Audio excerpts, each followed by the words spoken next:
Developing tonight, 19 kids injured in a bus crash in Marion County. This happened Wednesday afternoon right along Delaware Avenue.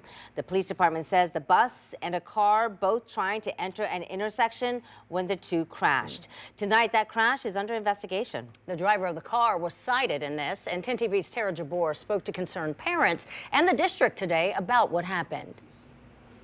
19 kids were injured in a school bus crash here in Marion County at this intersection on Wednesday afternoon. Now, all of those kids, they are okay, but the parents that I spoke to today, they told me that this crash never should have happened.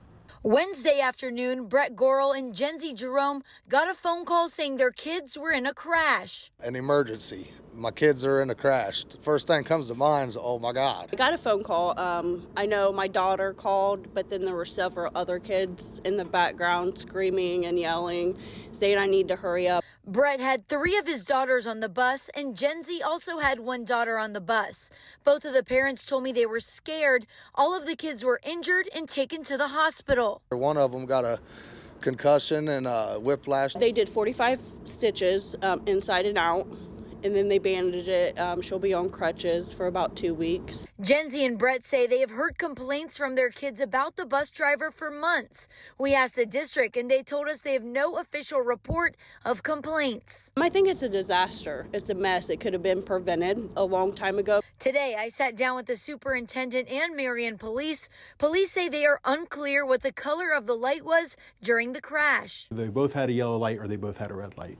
And at that point, when we take that off the table, you look at, all right, who has a duty to yield? The driver of the second vehicle was charged with failure to yield. Superintendent Murphy says they have a GPS tracker on the bus, and it determined that the driver was not speeding during the route.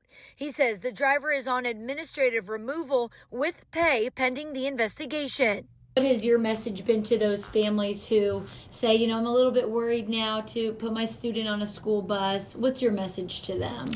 Well, we have the best drivers. We have great drivers in the district. We have great drivers representing Marion City Schools, and our buses are safe. This is an unfortunate incident. And the Marion Police Department is still investigating the crash. Reporting in Marion County, Tara Jabor, 10 TV News.